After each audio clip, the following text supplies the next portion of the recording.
Bem-vindos à Cinemateca Brasileira. Algumas recomendações importantes. Desliguem celulares e quaisquer outros aparelhos que possam emitir ruído. Por motivos de segurança, lembramos que é proibido fumar e entrar na sala com comida, latas e garrafas. Os corredores foram projetados para perfeita circulação. Extintores de incêndio estão estrategicamente localizados e sinalizados, e a brigada de incêndio está pronta para orientá-los. Em caso de incêndio ou falta de energia, luzes de emergência irão se acender automaticamente. Assim, é só manter a calma e dirigir-se à saída de emergência mais próxima. Para abrir a porta, basta empurrar a barra, filmar ou fotografar, somente com autorização prévia. Boa sessão!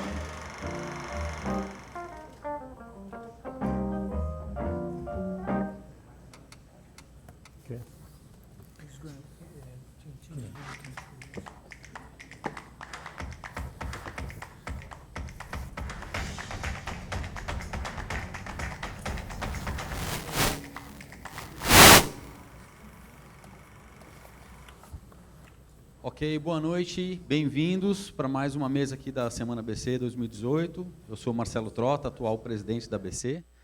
E agora a gente vai começar essa nossa última mesa de hoje. Quero dizer que amanhã, a partir das 9h30 da manhã, recomeça a nossa programação, né? E na sexta também a partir das 9h30 da manhã, com 5 painéis de cada dia. Antes de começar, eu preciso passar umas informações para vocês, que depois dessa mesa aqui, a gente vai ter o coquetel de lançamento da Cine Society, aí fora no saguão, onde vocês poderão ver o novo sensor monstro da RED, VistaVision, monstro VistaVision, e tirar suas dúvidas com o representante da RED, o Felipe Mosqueda. Alguns avisos importantes, principalmente para quem vier nos outros dias, que depois de cada mesa a sala precisa ser completamente esvaziada, tá, para preparar para a seguinte, e as senhas para as mesas começam a ser distribuídas 1 hora antes. Então, agora, nessa nossa última mesa, a gente vai estar fazendo uma mesa que é patrocinada pela ARRI, que fala sobre as conquistas tecnológicas e arte da cinematografia. Então, vai ser um encontro de 2 diretores de fotografia, e a gente, num movimento, né, que a gente está fazendo de aproximação entre as associações, né, união dos diretores de fotografia, dos profissionais do audiovisual, com as outras associações, pelas federações e tal, né, para discutir temas comuns, para o aprimoramento artístico e cultural, né, trocar figurinha e tal.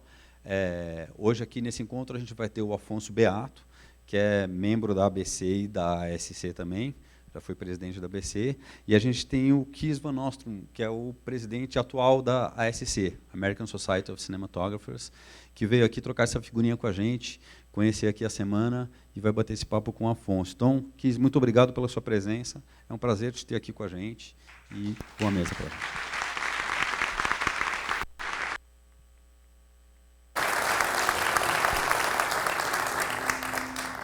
Thank you all for being here today. Oops, that's my sound off. Very pleased to be here today, and I'm very grateful to my guests, Marcelo and Carlos, and of course Affonso Beato here, also known as the Pope of Brazil.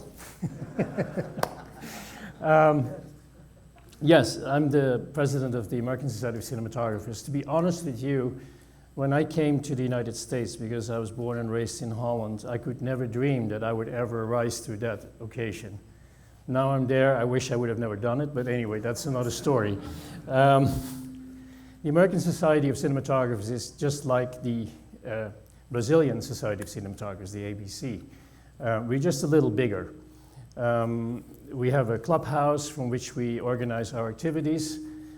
We have about 380 members worldwide, cinematographers, by invitation, and then we have about 400 associate members that support us not only financially, but also they're part of our organization. We have a technology committee, they work with us in all of these aspects. So all of that together expresses itself in who we are, and you probably know us best through the magazine, which we have been publishing since we started in 1919.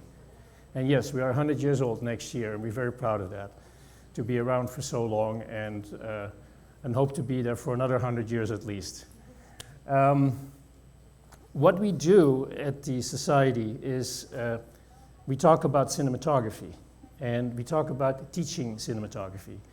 We feel that that is our most important part in life right now, is to carry out the craft of cinematography to the world, to all of you, and like to be the conduit. I mean, we're fortunate enough that we are the largest organization in the world for cinematography. We have an employment of 25 people doing all the activities that we do, educational, digitally, as well as the magazine that you know. And it's really our task to do that, because the future is with the younger cinematographer, not with us. I mean, we can inspire the future because we've been there. We probably pretend to be the masters of that, but we need to carry out that message, and we need to keep the level of cinematography where it has been and where it hopefully will go. And I'm saying that because it's not necessarily so great where we are today. In the transfer from film to digital, we encountered as cinematographers a world in which we need to keep ourselves relevant. It's moving very fast, as you know, probably more than anybody, because every time there is new technology, there's new things that are coming out. And although we love that, because it, in the end, makes our imaging, makes our work better, there's also a threat. And the threat is that we get taken out of the equation, because some of the people that we work with don't sometimes quite understand what we do. And maybe that's our fault or not, or maybe because of the times that we were shooting on film, everything happened within our own world. We shot the image, nobody saw it, it was developed in the lab, and by the time people saw the image, it was created. Nowadays, that's very different. We create just as much as we did, but the process is democratized, where there's monitors, there's people that have input right away when we are creating. And that's not only it. It's once that image is laid down into a digital format, it moves down a pipeline. And unfortunately, we're not always consulted during that pipeline. So the image that we create is sometimes not at all represented when it finally goes through the pipeline. As the ASC, we've taken great effort to make people aware that we are creators of images, we are artists, we're not technologists. Although we do know a lot about the technology, we're not the ones running it. And that gives us sometimes the typical situation where we create an image, and because we're either not available or because sometimes you're not asked to be around when the image is finally laid down in its final form, that sometimes we get very, very disappointed that what appears on the screen while we're sitting in the audience, and we go like, well, that's not really what we had intended. And case in point is that with the advent of HDR, we were running and are running into a little bit of an obstacle there.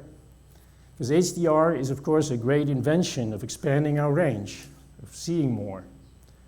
But what is at the basis of all that? It's not the technology that we're so interested in, because I sometimes say HDR was invented in the 17th century by a Dutch cameraman by the name of Rembrandt.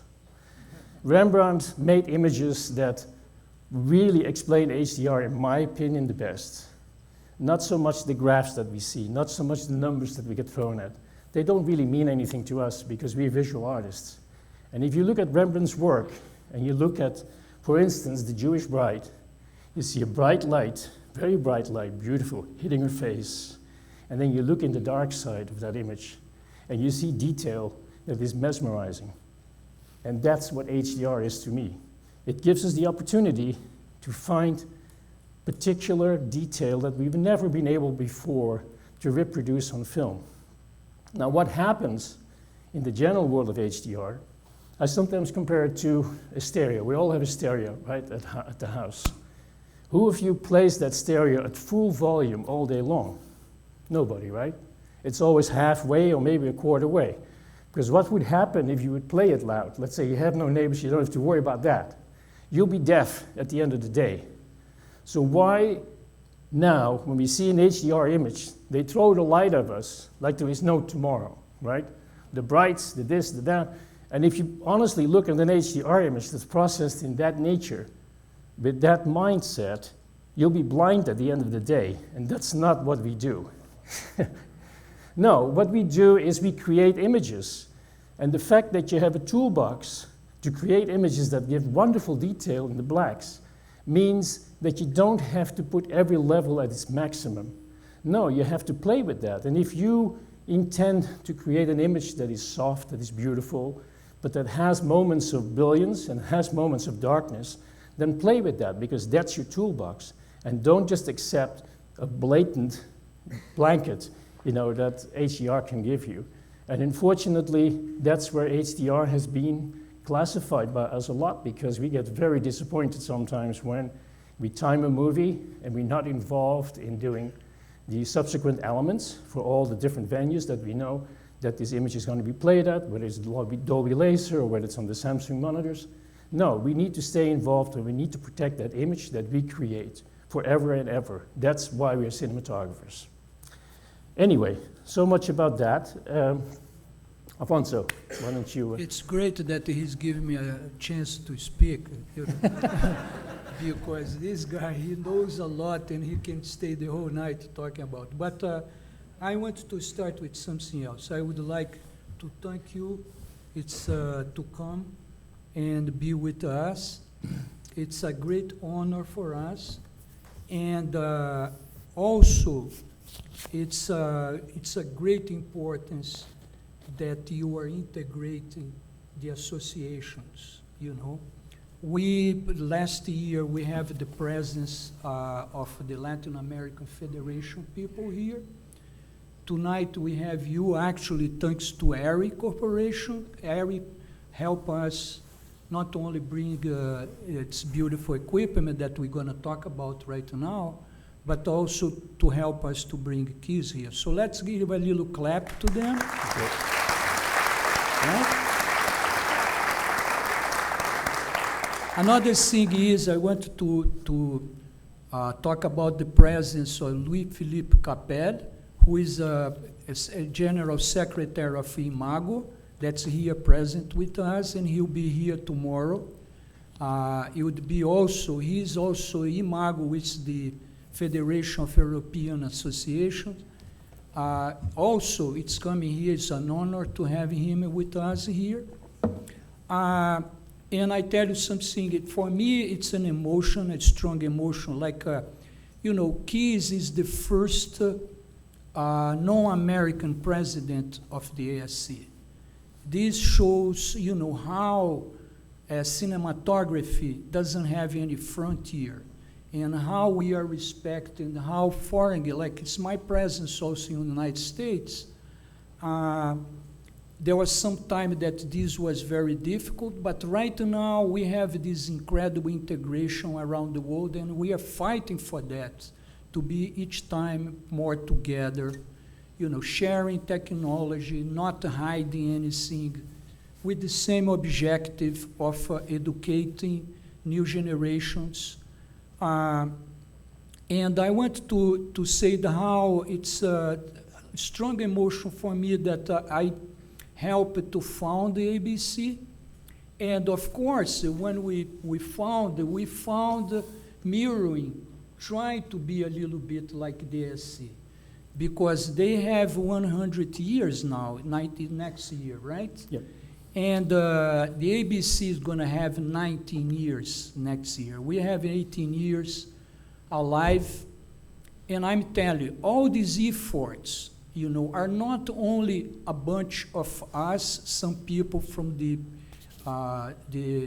directors and the president, but it's all the associates, the associates of ABCs, the members that support the organization alive and allow us to do this, every year a little, better. We are a little bit different because, like you said, we are smaller, and then instead of being Association of Cinematographers, we are Association of Cinematography.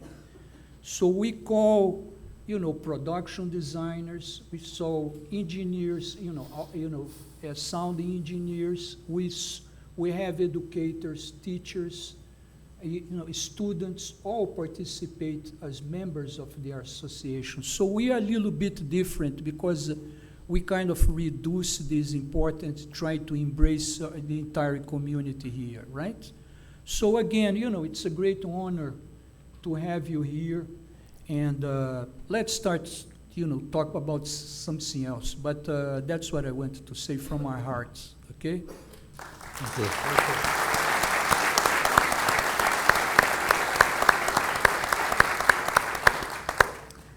So one of the things we wanted to talk about tonight is something that's so new, it's like even the paint isn't dry, and that's the large format camera that we have here, the ARRI. But you know, likewise, the Venice is new, the Monstro is fairly new. It's a new trend of the last years that we are talking about going to large format. And for you who don't know what it is, it's essentially, instead of the half frame still camera format that we have been photographing movies on and consequently designed our film chips or our digital chips to, this is basically the 24 by 36 millimeter format in a camera that is very, very much like what your still camera always used to be, you know, the 35 millimeter still camera. So it's about double the size of the chip that or the sensor that we have been using so far. Now, what does that do, besides that it's more information, obviously, and all of this other stuff? It basically, in my mind, has created a new way of looking at images. We were slightly familiar with it when, you remember when the 5D came out, we were kind of in awe about the quality of the image, that depth of field that it created, because obviously it's a larger format, so you use longer lenses, so it creates a depth of field that we all seem to gear to. I mean, Tom Fletcher referred to that today. When we look at a film or when we get a job, everybody talks about limited depth of field, much to the chagrin of our assistants, of course, which have to live with this. Well, here's the new large format camera, and guess what? It's really tough because we are really where we used to use a 35 millimeter, we're now going to a 70 millimeter to get the same width of field of view, so to speak. But it looks entirely different. It's not like you can look at one camera and then look at the other and not get a different experience. The experience, of course, is the depth of field, which is entirely different, but there is something else going on, and I think it has to do with the way it interprets the world. When I shot with the camera 10 days ago, I had it for a day and we were shooting with it, I immediately said, well, this is very different. I mean, it's a little bit, I would say, close to when I would shoot anamorphic. You know, anamorphic on 4x3 kind of gets you the same focal lengths, and it kind of gives the same impression, but yet it's different because you don't have a lot of the artifacts from an anamorphic lens, which you may or may not like. I know that there is a whole trend of people that love the old anamorphic look with all its failures and all its other stuff, but there is also a group of people that like the cleanliness of a straight image. And I know it's not you, but it's maybe me.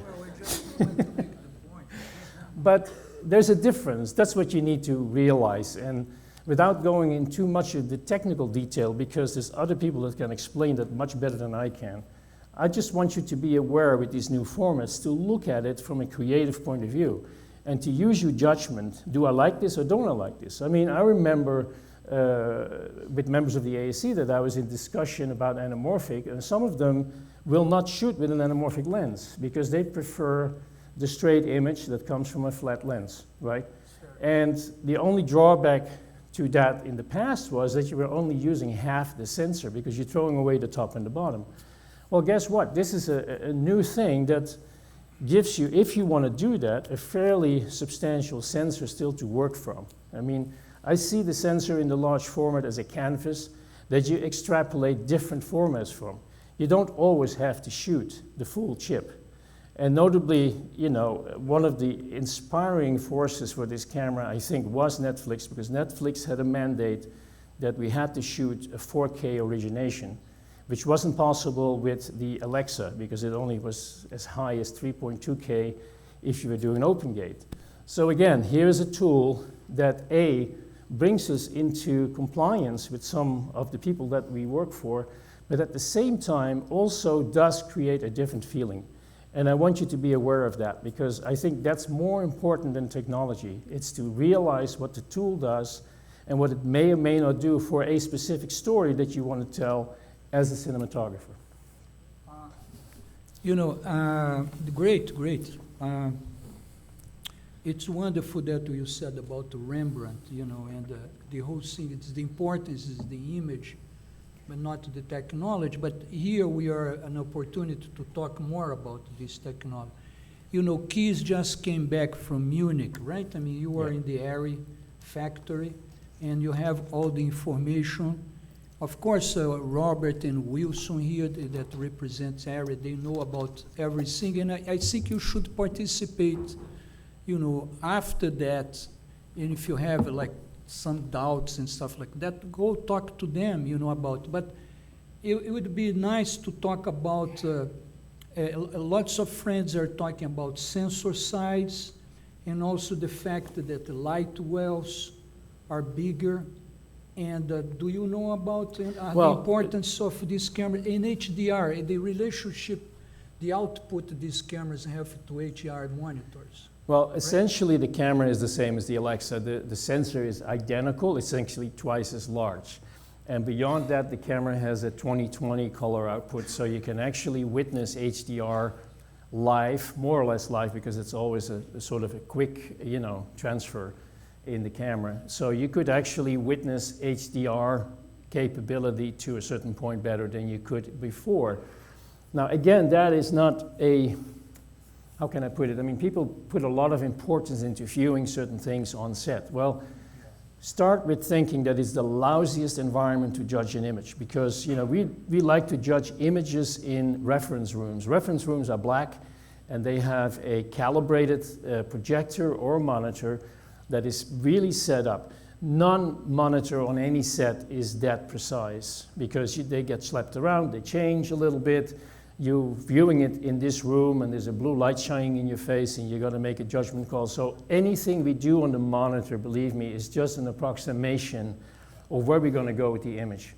And usually I personally use the scope to see if I'm going into some illegal area, because I like to compose on the monitor, because, you know, an image is an image, you can't deny that. And then I check if I'm going in anywhere in a legal form where, you know, you don't want to clip, you don't want to do that. You want to know for sure that if there's a lot of dark imagery, that you have exposure in that dark area, so you don't have to pull it up later and create a bunch of noise, which you couldn't see on set in the monitoring situations that we have. So be always aware that it's just an approximation, and please don't go overboard about the monitors and the this and the that, because in the end it's really ludicrous to take the position of any instrument that calls itself a digital camera today and assume that you can have complete control over it on set. It's just a yardstick, that's all it is. You know, actually 90% of what we do is in our head, because in that sense, whether we see the film or whether we see the digital result immediately doesn't really matter so much. I mean, we create with our eyes, we create with our senses, and the cameras, believe me, are good enough to lay it down to the point where you don't have to worry too much about it. Yeah, this afternoon, I mean, Chico Neto and Lucio, you know, they have this great panel, more technical about HDR, and they you know, throw some numbers and errors and stuff like that. But they said something for me, two things that are very important. First of all, and I try to combine what you said about monitoring, right?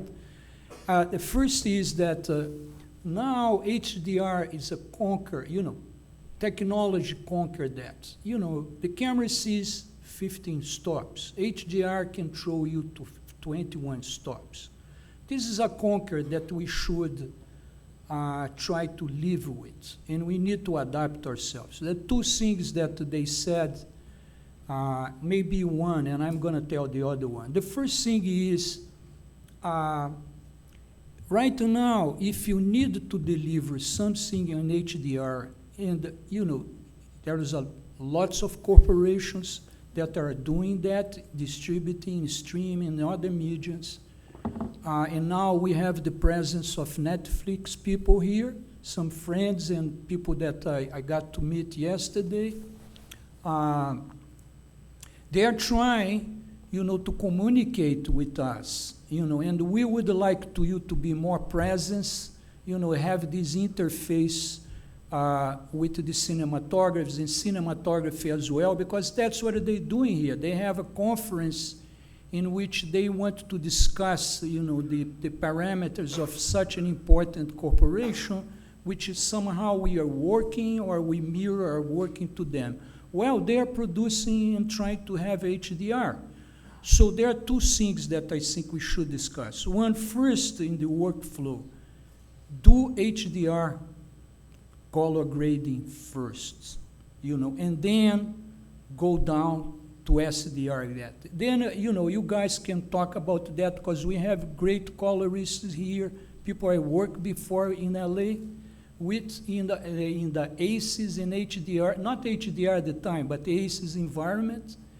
And the second thing is, which Kees was trying to say, okay, this camera has a chip that emulates HDR in the monitor, okay? But this is like an algorithm. It's not a LUT, it's not like just a little filter that has a look, HDR look. No, actually something that it's intelligent. Right? An algorithm is some mathematical kind of little device that can do certain things in certain orders, emulate something HDR. Well, there is a corporation, a big color grade corporation. I don't want to mention the name, but they tried to do this like in the plugin. They said, oh, if you have an SDR program, go through my plugin and it becomes HDR. I tell you that this is a disaster, okay? And I think we should get out of this thing. The DPs that are going to do HDR should go to the colorist and work with the colorist, one shot by one shot, because that's what the DP that was here present says, oh, I don't like this and I don't like that, because he didn't participate, and nobody else can interpret, what you want artistically and creatively, but the DP. And that's also, what Kees is saying, that ASC is fighting for this authorship, along the pipeline, along the workflow, because you don't want other people to be interpreting that for you. Yep. But two things. So first is don't let a little device do HDR for you, because, in the general thing, maybe the image is going to look good, but in the exceptions, it's going to look terrible. I can assure you, right? You agree with that? Yeah. And the second thing is fighting for your participation in working with a colorist and really, give your interpretation together, of course, with the director and the producers, perhaps, in the final image. But don't let it go by itself on the workflow. You know what I'm saying? I sometimes think, some of you might remember when the zoom lens came out. And the zooming was out of sight in movies. I mean, it just went in and out and in and out and in and out, and it went crazy because everybody was so excited that they had a zoom lens that had never been before that people started to overuse it. I think HDR, when it was introduced, had a similar effect. People in the color room said, wow, look at this. I mean, I remember being privy to the first Dolby Vision stuff, and I shot some stuff for the then 800 nit monitor, which is already superseded. And I remember that we were in the color room, and the color said, look at this, and look at this flash, I can blind you. And he did. I mean, it had that power that was amazing. And of course, we were excited to see it. But I also saw the danger that if this guy, who was a perfectly, controllable professional, said, I want to show everybody what this looks like, but that I could turn around as a cinematographer and say, well, that was never my intention. I never wanted that amount of light to be pumped out at a certain point. And, and I think that we've seen now, I mean, HDR has been around, I would say about 3 years, 4 years, and it's very, very, very big in the last 2 years, that the first things we saw were so exaggerated because people wanted to show the capability of the technology, which of course is very, very exciting. Yeah. But on the other hand, a lot of movies that, were shot in another era, in a film era or in an early digital era, were then transferred into this new medium, and very often not under the supervision of a director of photography And they came out like horrible pieces of work. I mean, really not effective at all, because with all respect for people that work in the labs and work as colorists, they're not necessarily the storytellers that we are. And I'm not saying that there aren't people that are very sensitive to that, but in general, my experience was that they were seduced by the technology and by the power that it could give you, and that they departed from the original idea, which they couldn't probably see either. In that sense, too, I want to allude to something. When you said, when you are in the final stages of doing your movie, should you do the HDR version first before you go to other versions? My philosophy is no. Really? Because if you do the HDR version and you stay around to do, let's say, the high-def version, right? The producer and the director will constantly ask you, oh, where is this, where is that? And you can't deliver because it's not in the scope of a regular transfer. So my philosophy is you do the regular transfer first, and then you go to the HDR steps and whatever other steps comes, because it will be a more logical process than go the other way. But that's okay. Here we are already discussing. Yeah. But I see you guys laughing there. Why don't you participate also on that? I mean, these guys.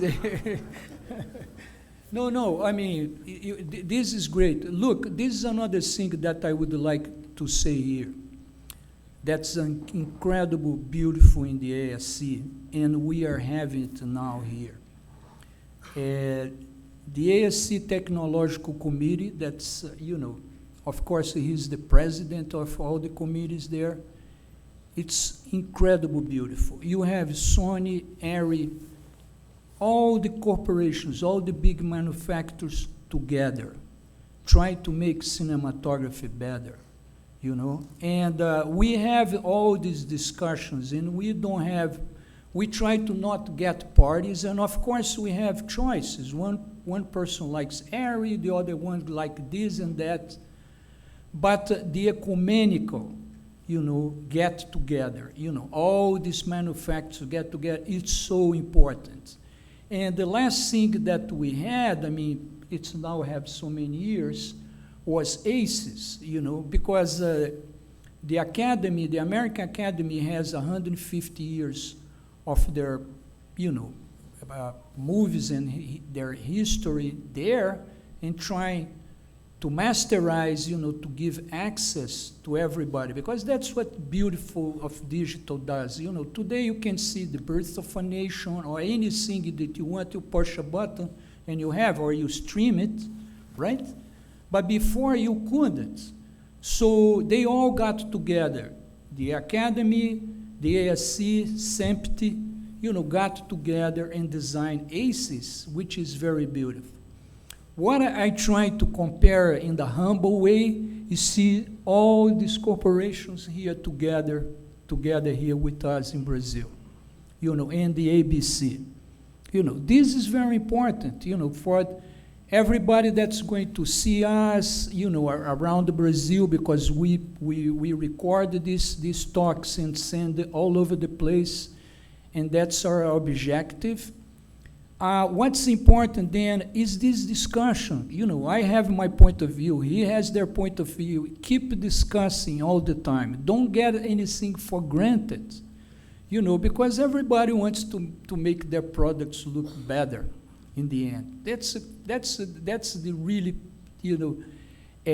one of the objects of free enterprise somehow. It's all have these companies, fighting for a better product and competing, and getting the industry pushing out, But we don't need to take anything for granted. We should discuss everything. So you keep on going. So why don't we start discussing? Yeah, I think we've said enough, right? Right, I think it's enough. We can talk the whole night. Yeah. Oh, we have a hand there. Yes. Can we give the microphone for that fellow there? Oh, I'm sorry. I did name Jacob. This is the DP from the HDR product that we saw before. Jacob, I see him there. He's great.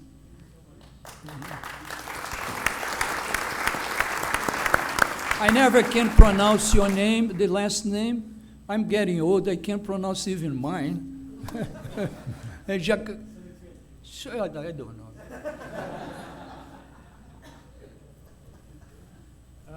Hi, good evening. What's your name? My name is Bruno. And you are DP, or tell me what you are, because we want to know. My name is Bruno Vieira. I'm a DP, young DP. Are you an ABC member? I'm not an ABC member. Well, you yet. should, man. Yet. I'm getting there. Okay. There. ASC next. Yes, yes. And what I thought about asking and actually pointing out. I'm not sure pointing out, but I understand what Beato said, Kees, about doing HDR first. I have a steel background. I come from steel, and whenever we change color spaces, we always go into the next smaller one. So I'll shoot in a larger color space, and I'll edit in a smaller one, and then I'll print in an even smaller one, and so on. So I understand what Beato says, but I also do understand what Kees, meaning like the producer is always asking you for something, and you gotta deliver. So if you do the what we call it earlier, right, the SDR, standard HDR, standard dynamic range, first, and just deliver that, and then you have more time to work HDR. But my question is, how can we go from the more theoretically correct way from the productive business that is always asking us to be quicker and deliver faster, right? If it's a hard. Okay, so can I have a proposition here? I'm not a colorist. Kees is not a colorist. We have two good colorists here and we have some Brazilian colorists. Why don't you guys participate? Jim, give the microphone for this guy here and have his impression. They work with me a long time ago. I'm not saying the name of the corporation, but they're not great. But now they're in the Netflix. Netflix is getting the best around, you know. Thank you, Affonso. I'm not a colorist. I've just managed a lot of them. Whoa, Chris. He's the boss, the colorist boss. I mean, he's the guy. Chris is a color scientist. Of course, yeah. Chris is a color scientist. But you are a color scientist. No, I organize things to make colorists and DPs work together smoothly. I see. Yeah. I actually agree with both of you. I think that it depends on the final distribution. This is a nice way to put it. I know. I'm also a diplomat. I agree with both of you. Great, man. No, I've seen the scenario that Kees is talking about when you finish your color grading on the big screen in SDR at 14-foot Lamberts, and next you're going into your 34. director and you're going into the Dolby Vision room, and suddenly you have much more brightness and contrast, and then suddenly there's a fix that you have to go back because a VFX shot came in late, or there was a change in the edit, and you go back to the SDR, and the producers go, "This is not. Yeah. Is this our movie?" Because they have grown accustomed to this new format, and I think we're in a difficult time for creative people making images where they have to satisfy different deliveries that have their different expectations or their different specs or their different capabilities. And you're trying to tell the same story. You're trying to give the same mood across all these processes.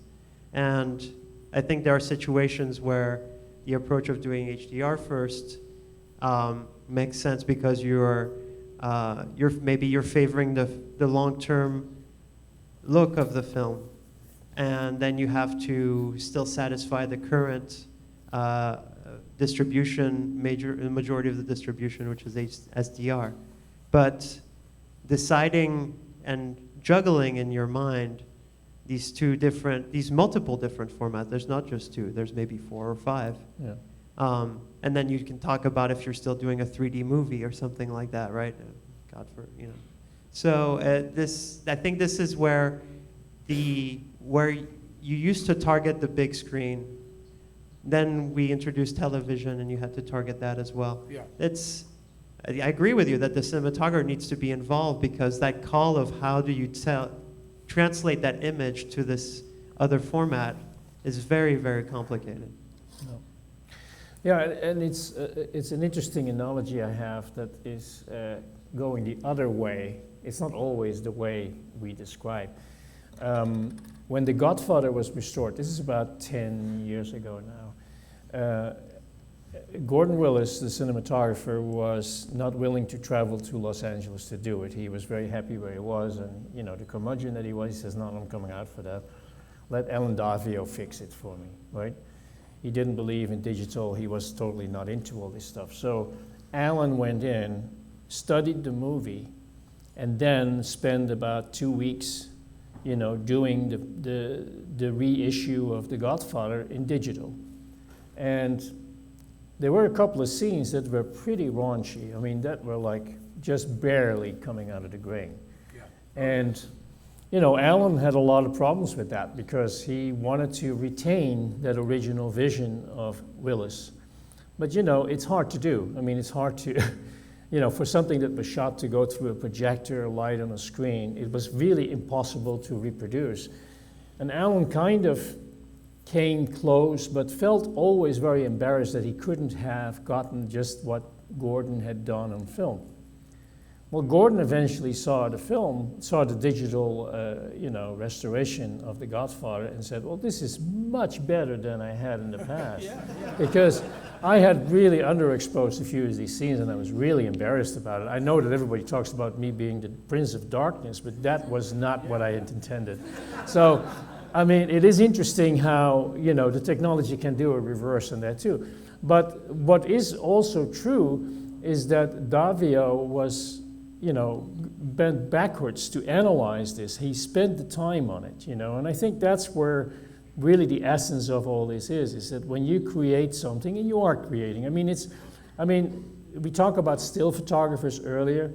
We all know that when we look at Eugene Smith and we look at, you know, Mapplethorpe, I mean, one element was taking the picture, the second element was the darkroom. And a lot of the picture was created in the darkroom. There was never any 2 cents about it. You know, how you printed, what you did, what you dodged, and everything like that. So that is not uncommon to us. I mean, that's been the photographic process since the beginning, you know. We just have to recognize it. I think that's where it sometimes goes wrong, where people just assume something and carry on and, you know, create sometimes a damaging element in the whole process.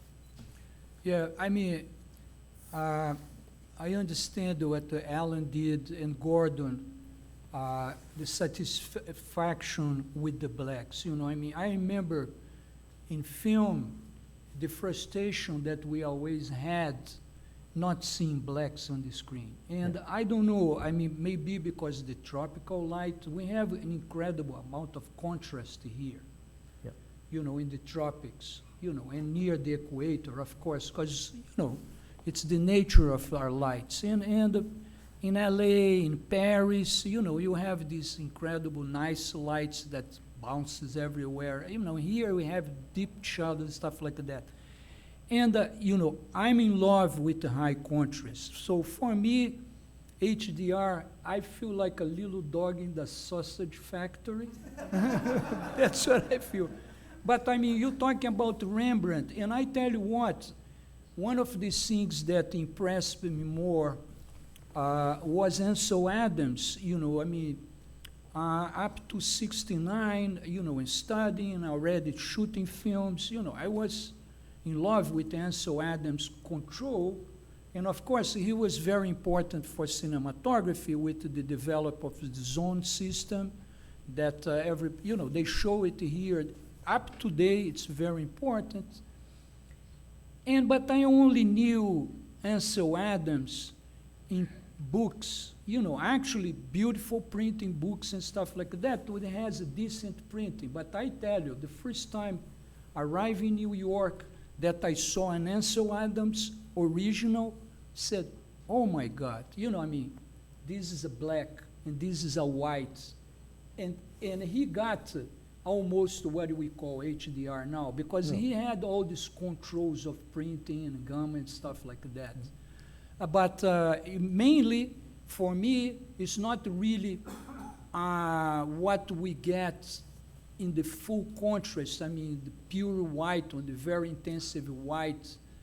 For me, is the black reference that in painting, like, you know, in Rembrandt, in what you see a painter and you see an original, boy, you see a black. For how long we don't see blacks on the screen? You remember the Dolby Vision demonstration in LA? It was incredible. The Dolby did a demonstration that's really funny. They had a standard projection, and it's a black screen with a white ball in the middle. So they project the same thing in HDR, in SDR, in the standard definition,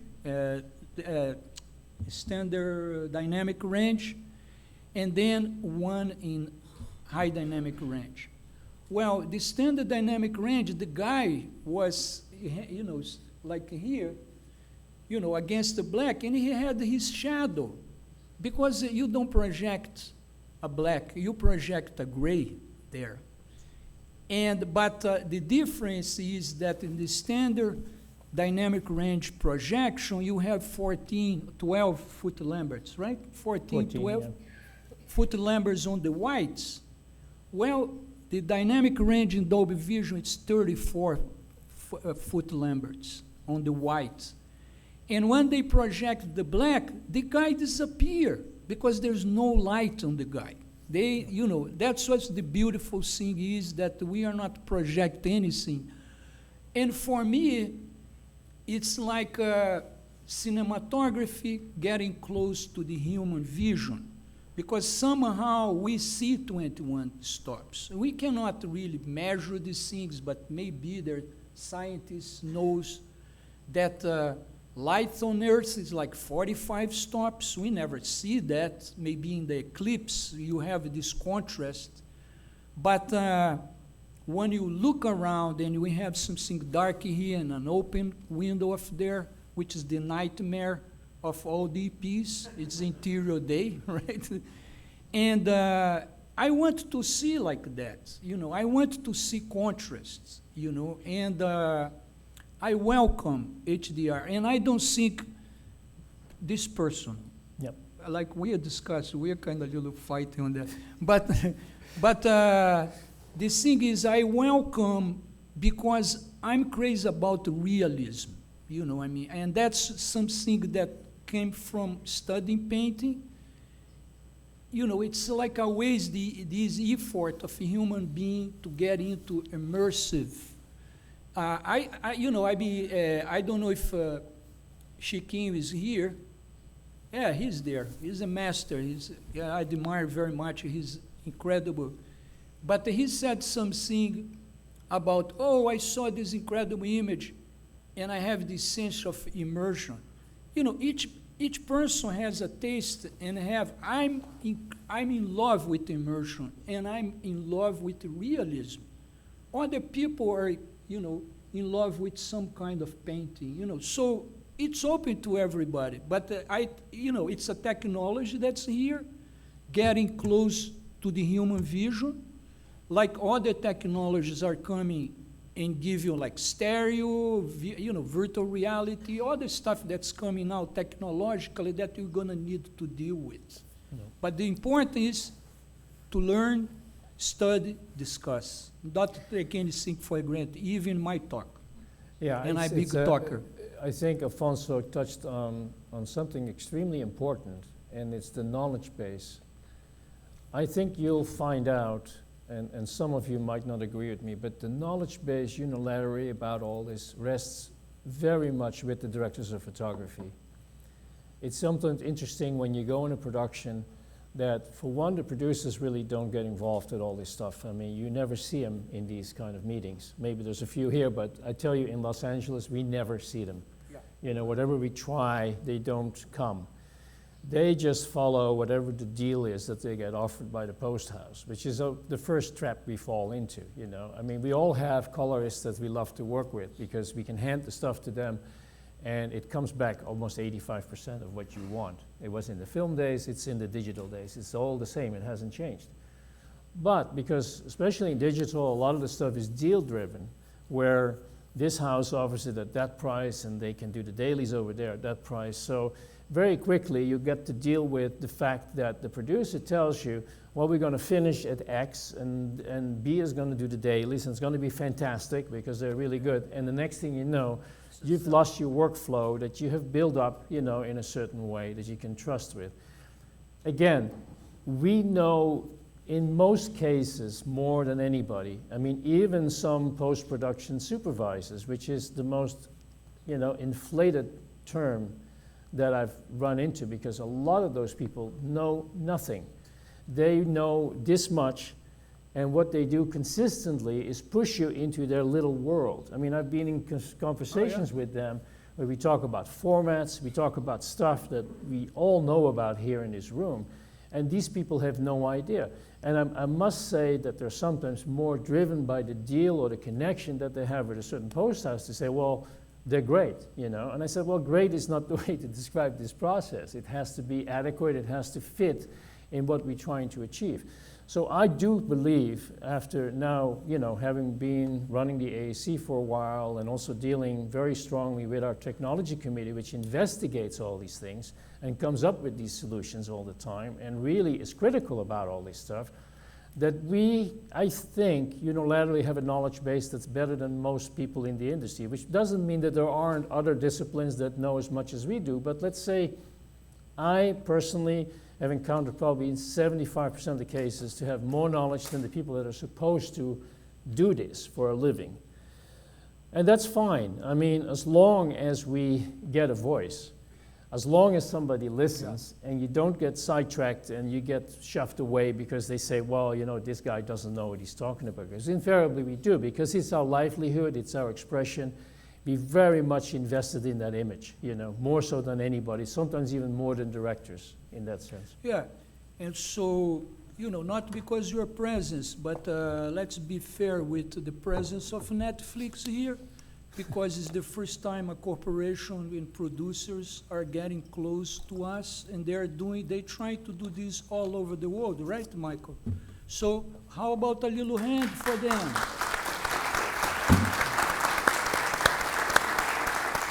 This is, you know, cinema. Cinema is made by people and people together. You know, it's all together. You know, I can't, right now, you know, the industry is changing so fast that that director that thinks he's the center of everything, forget about, for a long time in the United States, what isn't. Right now with the series, there is another figure that's the showrunner. You know, there is another figure that's the DIT.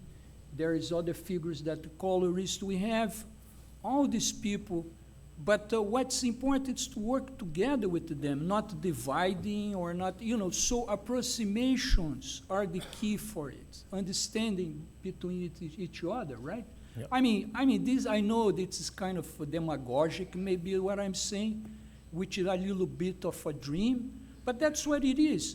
You know, our image gets well when you are together with the production designer, with the director, when you respect the script.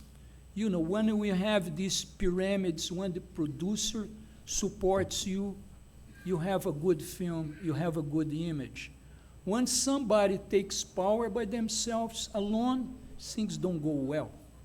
You know, you know that. You have huge productions right now that don't make a penny, you know, and sometimes little movies, smaller movies that, you know, hit lots of people. You know, what it is, you know, it's working together, you know, and understand each other, right, and get this connection, because that's what filmmaking is about for me. You know what I'm saying? Maybe we should get some questions. Oh, here. Yeah. Because I think that this is a good opportunity to have a closer relationship with producers and talk to them, because all this AGR thing is going to, you know, show more blatantly how different an image can be than what was intended by the cinematographer, because we have like a bigger, color space and all that, and it was supposed to be like, closer to what the human eyes can see, but actually, people are, somehow doing like poppy or too flashy kind of thing that is sort of artificial. So it shows how an image can be, manipulated and be very different than what was intended by the cinematographer. So I think it's a good opportunity for us to get closer to the producers and all that, and discuss that and find ways to be more present on the color grading process and all that, right? Yeah. And another thing that I'd like to ask you guys is that has a relation between this contrast and HDR thing and large formats and all that, is that Stephen Burham used to say that his job was like to put... Who? I'm sorry? Stephen Burham. Oh, let's see. Say that his job was to put like a dark image against a white image and then a dark and all that, and in such a way that it would create a sense of perspective and all. And when you work with large format or with this kind of formats that has less depth of field, you have a separation through focus. So do you guys think that this has a relationship on how we light things in a more contrasty fashion to separate foreground from background? And if you work with like large formats, you don't have the necessity sometimes to do this kind of thing? Yeah. You want to say something? Well, yeah, I said before that in some ways it's very similar to anamorphic because we have that feeling, And obviously if you could shoot a whole film on like a Noctilux in spherical at a 1.1, if you get a life out of the set doing that, you create that look as well. But it becomes very impractical, obviously, to do that, Yeah. Yeah, go ahead. Nossa, que alto. Eu queria saber se você trabalha, não sei se você só está na sua... Tá, desculpa. Yeah. Eu não sei se você ainda trabalha em set, mas eu queria entender a sua relação com o DIT, assim, se isso é uma coisa que te ajuda e tal.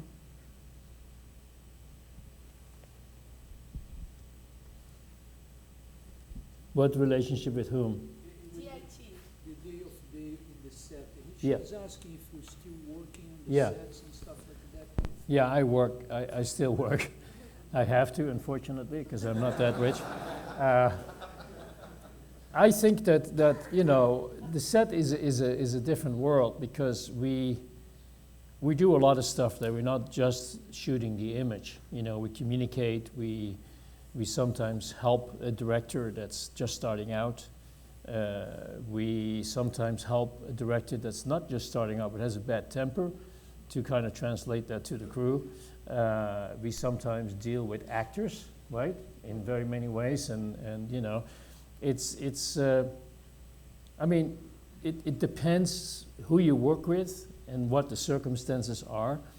But yeah, our job on set is to sometimes be a chameleon, and to help out in other areas while you're still concerning yourself about all the stuff we talk about here, which is create a beautiful image, light it, deal with HDR, deal with Alfonso's opinions. I mean, all that stuff goes on all day long, yeah. Imagine me as a director. Together, right? Once. Huh? The funny story is, Alfonso called me, he did a picture. What was it called? Nights in Rodante. Nights in Rodante. We did together. And he did the whole picture in Georgia, whatever, right? And the one thing he didn't do was the end of the film, which happened to be an earthquake and a mudslide, wiping out Richard Gere and all this stuff, right? So he didn't get to that. You wonder why. Anyway, I got the call. He is here. He's sunbathing in the Brazilian sun. And I'm asked to shoot this final sequence on the back lot of Warner Brothers, which was too expensive, so we ended up right next to Warner Brothers in Griffith Park. And I never forget it, and I realized by the time they said, roll all the cameras, and the mud came down, that the reason I was there and you were not there. Well, I escaped that. The first time we tried to do this scene, we almost killed Richard Gere. Something like the rain gear felt they come in the... No, that's true. I tried to shoot the scene But the special effects people with the rain, they put so much power on the rain Yeah. that the gear came down on the Jeep that he was driving, almost hit, like, you know, Richard Gere is like a legend in the American cinema. And everybody got so freaked. Oh, and there was this thing, there was a mudslide. Yeah. And I think they lost control, and suddenly everybody was running because it was more than we expected, and this thing was taking over. Whoa, this thing's coming. Well, we had the same thing in LA. Oh, It I didn't bet, change. because in special effects people, you never know what's coming from there, you know. But then I let, you know, my friend, it's, you know, like, what do you call that? So oh, there's somebody talking. If you let me, keep talking the whole night, and Yeah. nobody, go ahead. Hello. No, what I wanted to ask is, Afonso talked a little bit about HDR, how I don't see the person. here Oh, in the back. What's your name? Ariel. Position, member of the Yeah, I'm a Steadicam operator and DP also. member of the ABC? Yes. Okay, that's good. And Otherwise, we don't answer the question. my question is, if how do you think HDR and these large formats, they give us these creative opportunities? Because sometimes I think like our job is much more about what we don't show than what we show, you know. So how do you think this Rembrandt analogy you made, when is a good opportunity of showing everything and not hiding the information, you know, like in the darks and all that, you know? How do you think? Well, I don't think we hide stuff. I mean, we have a vision to create an image. And if we would, for instance, I'm taking as an example now because we use Rembrandt, let's say we want to do the self-portrait of Rembrandt as an old man, right? And you would use a certain amount of light, which is we would classify as the northern light, right? Soft, but with definition. Window. It's kind of Vermeer also. Yeah, Vermeer, yeah. it's more- Vermeer is yeah, also a good. yeah. Rembrandt Vermeer is and- more you because it's more realistic, right? Yeah, And Rembrandt is more poetic. So. yeah, yeah. I'm Anyway, more Vermeer, we're not and he's gonna more fight about Rembrandt. But Yeah. all Dutch, I mean, It's all Dutch. all No, but, Flemish. you oh, know, man. you told me something, and I realized that with all the money the Dutch made in Brazil at the time, and took it back with the gold. No, but they not paid- Dutch. It was the Portuguese. Well, but they were together, right? Yeah, the They Dutch did- tried to yeah. took over, but we didn't let them. The Anyway. Portuguese. Now they're taking over the whole international cinematography because the general secretary of Imago is also Flemish. Yes. Not the No, Dutch, he's not but Flemish, he's Wallonian, oh, right? Be Oh. careful because. oh, you know, really? yes. I'm sorry. You But won't they're leave alive taking here. over the world again. No, but let's get back to the question because we're making too many jokes. And by the way, they cast the roles for the popes in the Netflix movie already, so we don't have to. Okay. Hi, Van. I think it's like I said, you light a scene, and when you light a scene, let's say hypothetically, it's not always in practice this simple, but you start with one light, because one light is the true light, is the light that you get guided by, right, in lighting a scene. And then you have to decide, do I hang a lot of black because I don't want any fill light, I don't want to see all these details, so you start hanging black. I mean, these days with the sensitive cameras, we light and we hang blacks. I mean, it's like, that's the nature of Yeah. it today. But anyway, you can do that, or you can actually add more light to see more detail in the darkness. Now, of course, I understand your question that when you shoot with a modern camera that has, let's say, 13 to 14 stops of range, you actually photograph stuff that you don't want to see eventually. It does expose in those areas, and surprisingly a lot, you know, which sometimes is great because you made a mistake and it's recoverable. But where it really gets hard is when that material that you envisioned to be of a certain, you know, in a certain range to be exposed goes to a colorist and you're not there. And, you know, I've met them, but they say, oh, we want to see everything because I can see everything. and you get night scenes back looking like it was shot in the bright sun. I mean, you know. Yeah. So that's where I think the whole crux of this conversation was earlier, that you have to stay with that image to say, no, I want you to press this down, and I want you to make a window over there, and I want you to do this, because this is the way I want it to look. You see, that's the process. That's in simplified manner. That's why you have to be around, because not many people can guess. And I know we have systems which, you know, track what we do on set and all this other stuff. And that will work, again, if you're working in a workflow that honors that. And again, not always it gets honored, you know. So your work can get lost if you don't get involved into that. Another thing that Chiquinho mentioned this afternoon, it's very important. It's also trying to answer your question, because if you increase contrast, right? I mean, basically, you know, you have the blacks, but of course you're going to increase the white power. And when we said, oh, the sky is clipping or the window is clipping, we're talking about large, kind of bright areas. But watch out, there is one big problem. It's the faces. You know, because the skin is humid.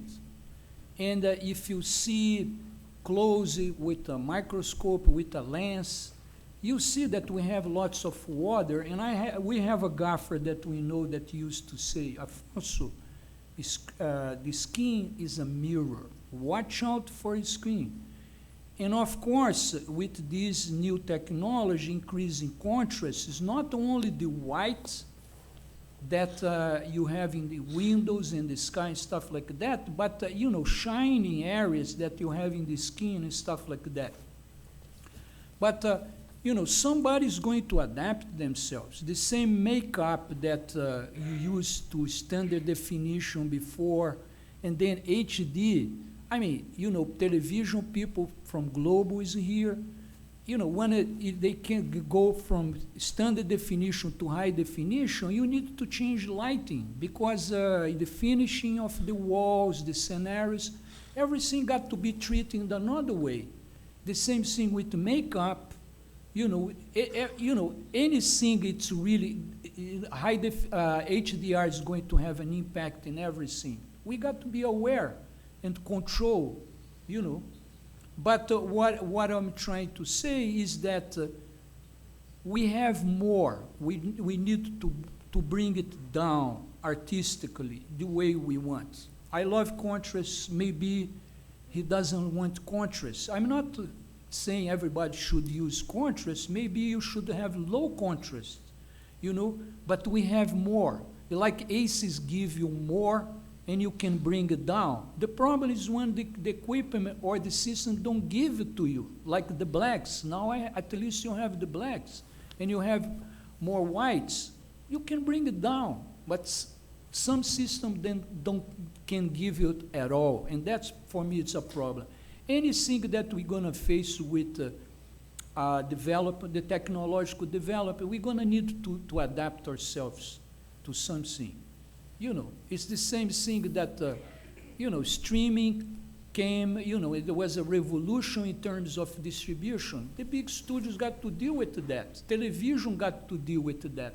So, you know, we live in the age of adaptation. And I think it's humankind. It's all the time doing that, right?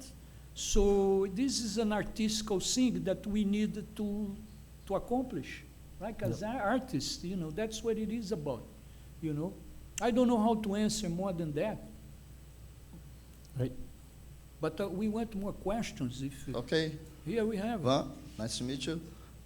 Regada Alexander, TV Globo, Rio de Janeiro. You are DP, right? Yes. A member of the yes, ABC. Member of ABC. Good.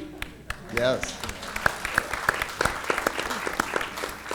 Van, your jobs used for filter effects, promised, enhance, or only effects in your color grade, base light, in DaVinci? Well, you were asking that? Yes. Okay, my opinion, you know, my opinion is I don't use anything in front of the lens because I said I love realism. I want all definition for the resolution that the equipment has. And then I believe we can do most of it in post. I'm not saying everything can be in post, but how about you? I mean, Oh, a would you- totally different opinion about that. Okay, here we go. We're still in the democracy here, you know. Of course, I agree with Affonso. You know, that- I'm surrounded by No. presidents. I have the president of Imago, I have the president No, of but, AC, I have the yeah, president but- of ABC. See, you bring up a very interesting point, and I'm going to tell you, I'm going to describe this how I got to that in a particular situation. I'm a strong believer that the light is more important than the filter on the lens. Right. Don't get me wrong. I mean, I think lighting, the way I was trained, Yeah. you light soft, you light hard, Yeah. that has more of an effect on it than Then using a filters, filter. Yeah, But absolutely. then something happened in my life where I started to shoot commercials, and I started to work with a director that was much younger than me.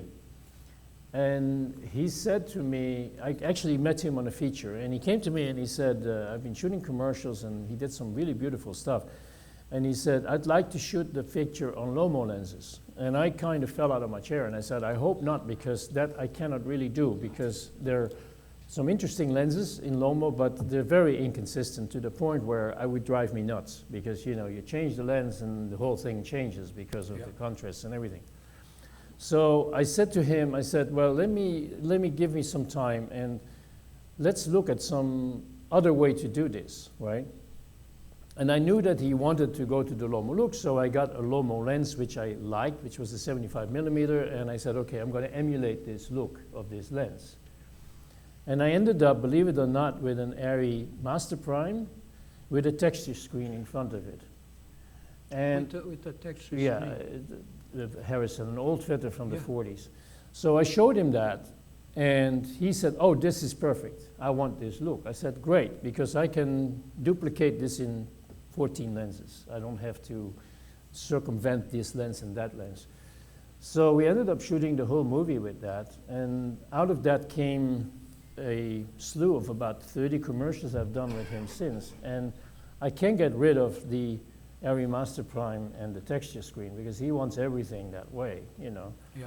So, I mean, and I must say, it is a look, and it's an interesting look, because I have to light differently, because it's so heavy, the diffusion, that I almost have to overlight it, harsh light, to be able to get some contrast back into it. Yeah. But that's kind of a story that I want to tell, that there is no real given way. I mean, there is a purist way to say, yes, we don't want to use filters, we want to respect the lens and what it does, and we also know that we can work with lighting in a way to create certain atmospheres. But at the same time, it can also be different, you know, and you have to be open to that, I think. Yeah. Did we Okay. answer your question? Okay, thank you. Okay. Our latest president, he's here.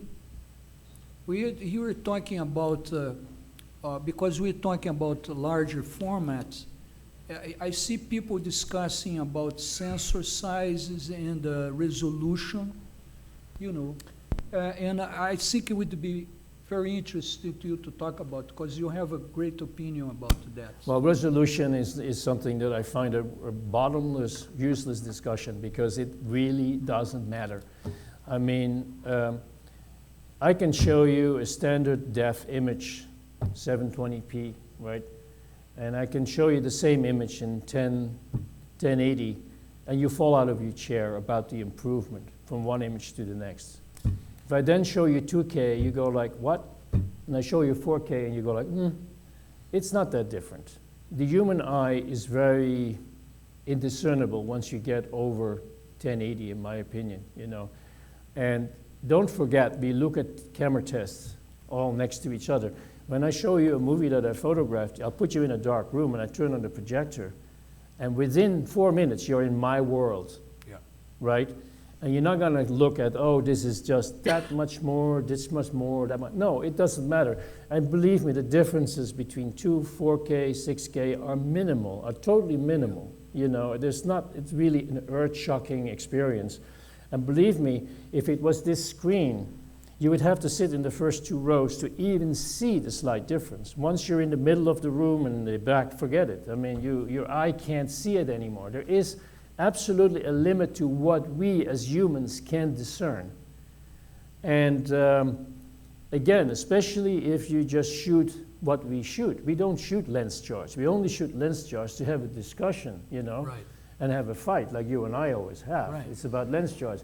But once we shoot people and we shoot stories, Yeah. we are totally involved in that, and you know, and we create a world in which you enter, and once you're in that world, we got you captivated, and that happens within the first 4 minutes of a movie. Yeah. So resolution, yes, it's important because it's part of our technical baggage that we have to deal with, and there are certain things that come with that, and there's probably some post-process that are influenced by it, but from a creative point of view, it's a very minimal aspect. Yeah, there is one thing that actually giving a clap to ARRI. ARRI, it's not involved with resolution up to now, but they are always being involved with the size of the hole that we call light well. You know, it's like cisterna de luz, right?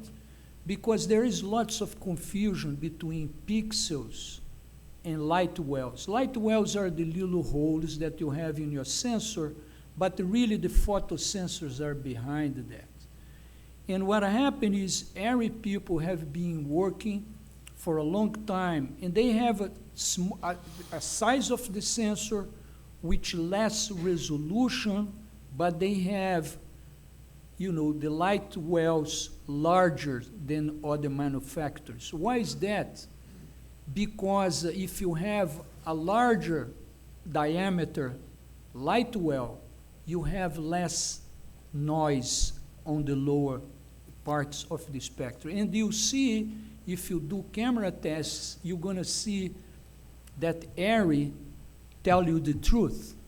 You know, I'm not saying, you know, today you can shoot with different cameras and you can somehow come close to each other. But one thing that you have is like when you shoot with ARRI and they say 800 ISO, you don't have noise there. And maybe you can even push further, right? I mean, you're an ARRI kind of guy. Well, I do shoot No. a lot of ARRI, but I've shot everything else as No, well. we shot Yeah. everything else, but I think, you know, that's where the fight that they have.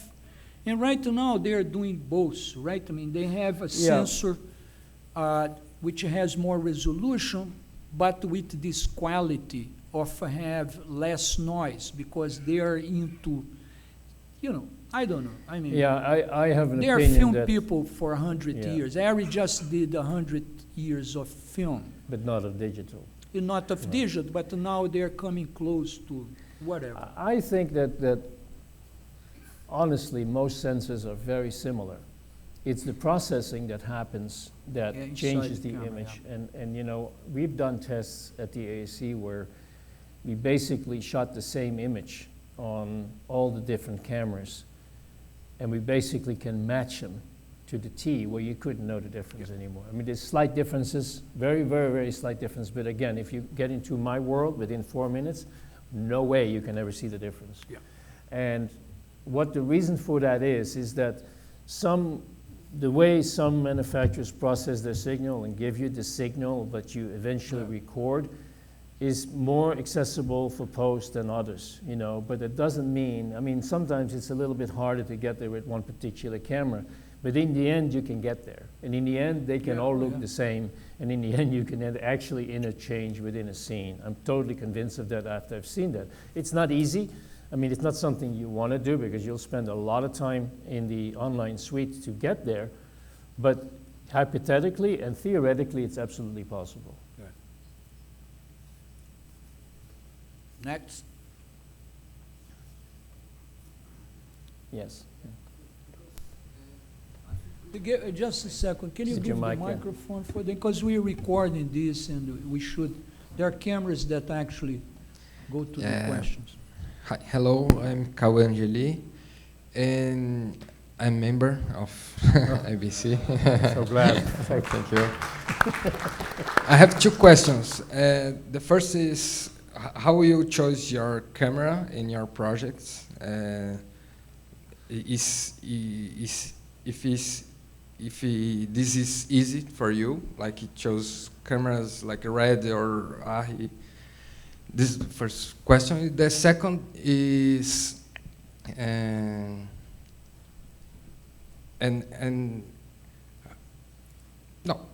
this first question. Okay, let's go for it. I don't choose any camera anymore because I don't work. I give it up. You know? I mean, I can't stand anymore. You know? I'm a producer now, by the way. Yeah. I shouldn't be here, by the way, because we don't allow producer in the ABC. I think it's sometimes driven by budget, right? The first digital camera I ever used was a Red 1. I was doing a very, very low budget film, and there was no question we could do it on film. This is about, what, 10 years ago maybe, or 9 years? More. Well, Yeah. It's not been that long. Yeah. Anyway, so it was like, well, this is the way to do it. And so my first venture was a Red 1. And so that was the discussion there. And I think my second film was still a Red 1, and my third film was still a Red MX. So I was kind of a Red brat when I started out.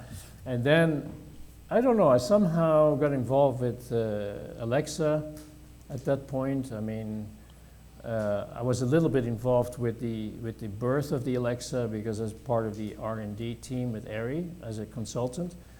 So that helped me kind of getting into that a little bit and started to like it, and that was then my choice of camera. And then after that, it was, I'm honest with you, it was a pure economical choice because I own cameras and I made money with it, so. Yeah, same here. Yeah, the second is, today when we will film and have a lot of cameras, like the guys was saying, Yeah. and like drone, like Osmo, like different cameras in low budget, and how be safe, like and these different cameras.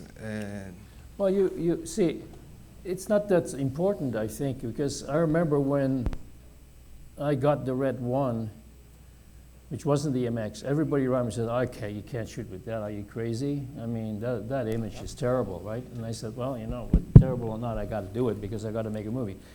It's still to today one of my most favorite movies that I shot with it. And I know that I was aware that I was just telling you that it was all in stage and it had windows, and we didn't have money to put real backing, so we had white with trees, like tree branches.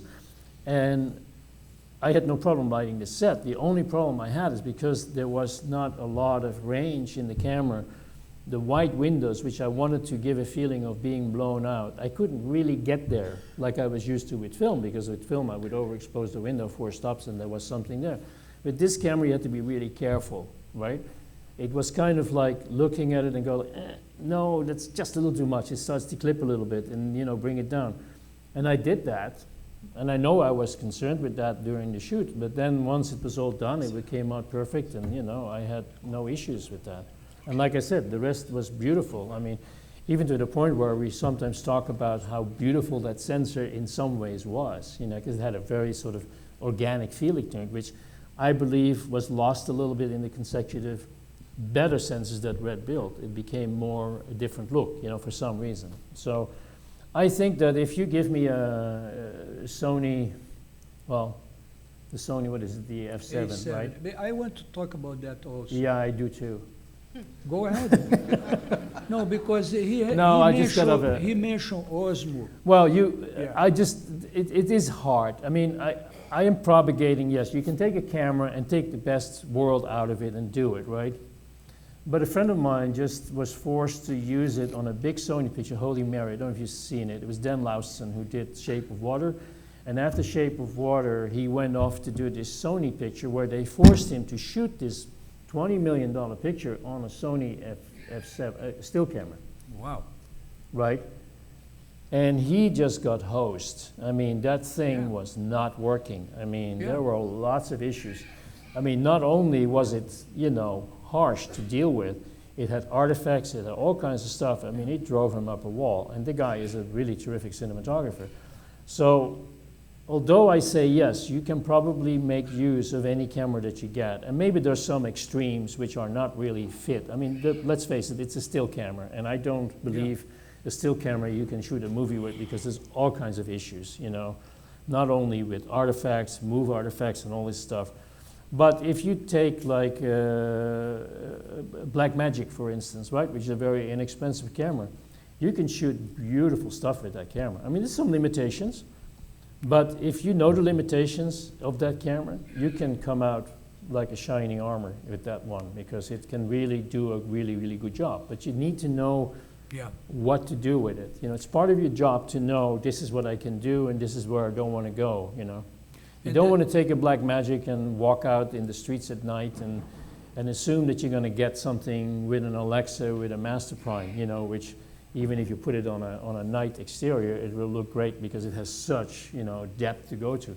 That camera doesn't do that, you know, you have to be careful, but that's just the limitations of the tools. Yeah, you know, there's, I think we need to study these things more, you know, and pay attention, because I see right now people, oh, let's use a drone. Oh, but the drone is 4K. Ah, let's use an Osmo, because Osmo, you can put it anywhere. You know, you can do it when it's in the zone of comfort of these cameras. Like the Sony's here, it's the same thing with the 7D and 5D happen. There is something called sampling. You know, how much the camera is reading colors and how, you know, the color depth that the camera is giving to you, and other factors. Each camera has different factors. But we have something that happened to me actually in TV Global, you know. You know, in broadcasting, the engineers, you know, they say anything. You can do this, you cannot do that, and stuff like that. So in Global, in the wild, I was consulting in the soap opera, and they said, 5D, no way, Jose. Here, we're not going to use that. And then one of my students shot something incredible. He went down chasing a policeman, you know, in the favela, one of these things. And, you know, we showed the shot. It was like experimental. We showed the shot for the engineer, and they said, wow, let's put that in the air. That's beautiful. So, okay, let's liberate 5D. So then another night, another guy goes with a 5D at nighttime in the favela, in the community, with a 3.5 lens. And he tried to do available lights, and was a disaster. Yeah. Okay, why? Because, you know, these cameras are not, you know, to get exceptional situations. The professional cameras, or the cameras who have better setups, you know, parameters, they are there for everything. You know, that's why we measure noise and stuff like that, because I can do dark. I can go into dark, and I'm going to have blacks, not going to have noise. And I'm not going to have artifacts and stuff like that that can kill an image. You know what I'm saying? So you can use anything, but like he said, if you know whether the cameras are good or their zone of comfort. But don't try to use these things in the exceptional situations. Whoa. Oh, it's just the shade. Yeah. No, and I can tell you a story that I did a feature, and we needed some scenic shots, and there was no money left, so I said, well, let me just shoot on a 5D, it's daylight and everything like that, and I get on top of the building, we don't have to pay a location fee, I'm just there to take some pictures, right? We had it all figured out, right? This was the way to go, only $3,000, and we had all these beautiful establishing shots that would otherwise have cost us maybe $20,000 with all the fees. We did that, it cut in beautifully, it was fine, right? Until we got to the check, the quality check, but it's CQ, whatever you call it. And we got the call and says, well, you know, there's noise, there is artifacts, because if you pan, there is the lines are going, you know, this way and stuff like that. So, oh, really? Yeah, well, we can't accept that. So we have to fix all that with visual effects, right? It was $23,000. Yeah, right? it costs more. And without it, the distributor wasn't going to accept the movie. So by that time, I said, enough of this stuff. You know, it's not saving you money. If you, I mean, it's fine if you do a student movie and it goes, you know, in a festival and nobody cares about it. But if you're doing a professional job and you have to enter into this world of, you know, QC where, you know, it has to be approved and all this stuff, don't go there. It's not going to work. Yeah. Yeah. There's no shortcuts for quality. You know what I mean? We still have time. I don't see Carlão here. When Carlão appears here, it's like he posed the plug. Beato. I hear it. You are. Hi, my name is. Good evening, Kees, Beato. My name is Adrian Tejido. I'm a cinematographer. He's our last president. For the nice to meet you. Very nice cameraman. Welcome. I like you both said very important things here, and one of the keys says that for me is very important that we are storytellers. And Beato says, I think the goal of the digital cinematography is to achieve the human eye look, for example. Those are things for me very important and that I really agree. And in a moment that you said that ASC and all the associations in the world do a lot of effort to take the control, to not lose the control of the image, but we know for a way we are losing that control. So my first question is, I have two questions, very simple ones. So the first question is, do you think that, the first question is very simple, is after so many great films, do we really need the HDR? And the second question is, do you think because I think that we're gonna lose more control of the images with the RDR? Well, yes, we do need HDR because it's an improvement in the medium that, for instance, what Alfonso was referring to, gives you blacks, it gives you access to a larger canvas. You know, don't forget, what we see projected or what we see on the monitor is looking through a keyhole. I mean, 15 stops will not look great on the screen. You know, that's like a raw image. So you always bring this into the world of your display or of your projection, right? And when we do that, when we shrink it down into whatever, it's a range, maybe 5 stops that we see on the screen, we like to have the ability to grab something and do this or change it, or, you know, and that's what really we're doing. We're enlarging our toolbox, you know, so see it as such. Don't see it as that we're recreating a different image. As I said before, if you look and go back to your stereo and you play Mozart and you're having a conversation, we can play it very softly in the background and still get an experience. Or we can sit back and go to 50%. Or we can, you know, destroy ourselves and just open it up. I mean, it's all these possibilities, but you see what I mean? It's a tailor-made situation where you as a cinematographer are able to create a vision within this box that is a great experience. So I do think, yes, we do need it to advance ourselves and to advance ourselves in the display and the finesse of our work, you know, to say the least. Yeah, you know, I know what you're talking about, and unfortunately, sometimes because the DP, it's not, you know, like you're very busy, you're shooting something else in someplace else, you'll not be present in the color. And perhaps, you know, not sensitive producers, you know, want to get control of everything and diminish our participation. This happens, we can't deny that. I don't think it's because the technological development or because, like he's saying, the industry is giving us tools, to perfect something. But that's, varies the situation to situation. One thing is important to us to talk to them, to have like a political position in relation the importance that we have, and explain to them diplomatically, what we can do, that we are more prepared to do these things than sometimes, a post-production supervisor, like he's saying. Because this happens in all areas. I see this happen like in TV Globo.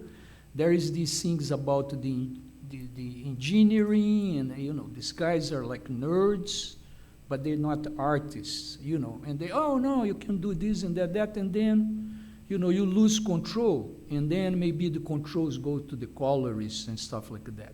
So, because you being in that situation, it's how you gain people by talking, to create a comprehension, a dialogue between themselves. And things, I think everybody going to end up doing that, because you see, I mean, every Academy Award that we like so much, any prize that you have, behind these awards, you can see that the DPs had more control or more to say than the post-production supervisors. It's like Chivo, it's like this and that, because somehow they have, this freedom or this responsibility to go until the end, and they have the creative intentions that they had with the directors at the beginning, they can carry up to the end.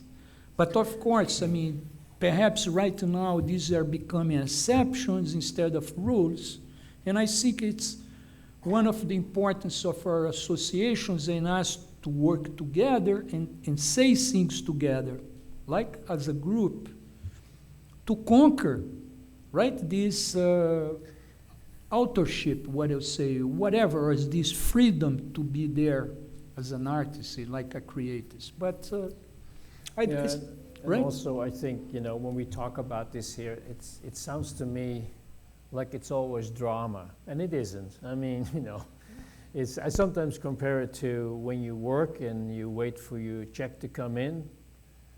Of course, it's very upsetting if somebody doesn't pay you, but it happened to me in my whole career maybe twice, right? All the 98 times I got paid on time and it was fine, right? So I'm not saying that every movie I do, I end in a conquest with the director. No. I would say 80% of the time it goes fine. It's just that there are some situations where you feel I really got fucked here, right? I mean, that's all. But, I had a situation, actually, I don't want to mention, it's not Netflix, but I work for a corporation in which something really bad happened.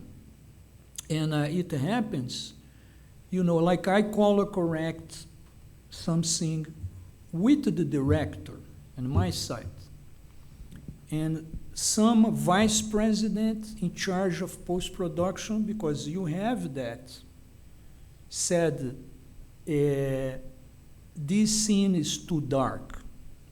And the colorist is there, the director is there, and we said, no, it's not too dark. That's the way we want, okay? So, okay, we go home, okay? 3 days after, the colorists, they are loyal to us, called me and said, you know what? This person came back and changed it. And they can't say nothing because, of course, this company is paying for it. So they have the power to do that. Of course, this person, doesn't know anything and stuff like that. It was just a plain power. And this happens. But like he said, this is an exception. The same project, I had like 23 days or 25 days to shoot. It was one of the streaming companies to do. And, the directors, they're young directors, they couldn't get a day more, like we need to shoot in New York, and we have these things with the actors and stuff like that in the schedule. And actually, because I was older and they trust me, another part of the production house, and they accepted the fact that we need another day, to shoot something, and they gave to us. So, it's a trade, but I think that's life, somebody, there are nice people and there are bad people, right? I mean, it's a fight.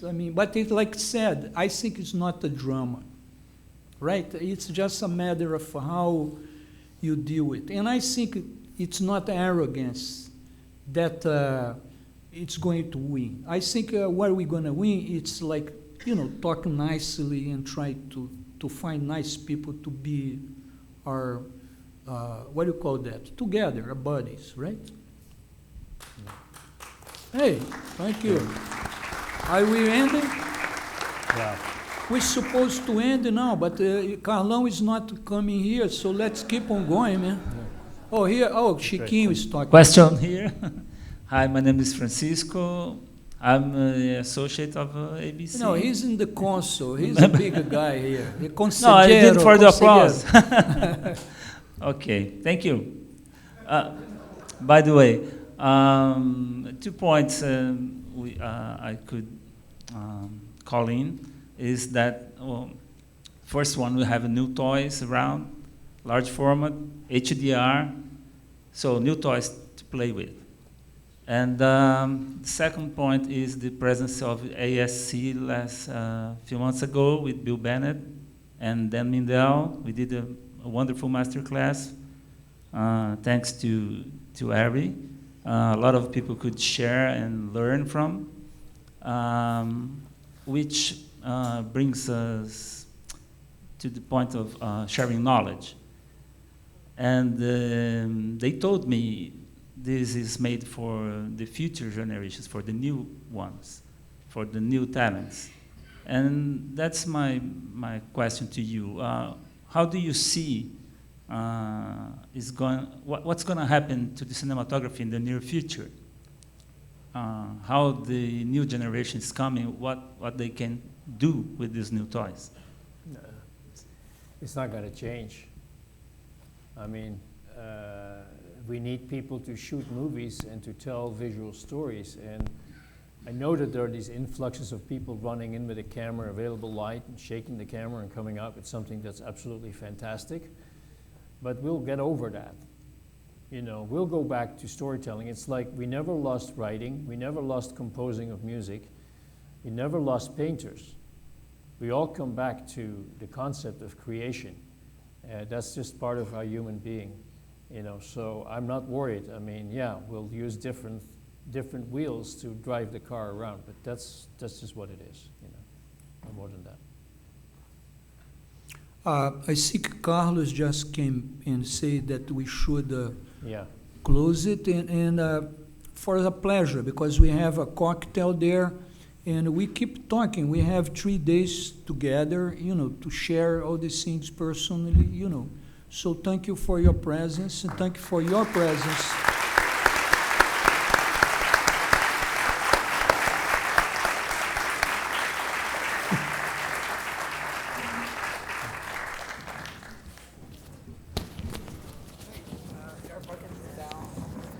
Oh, thank you.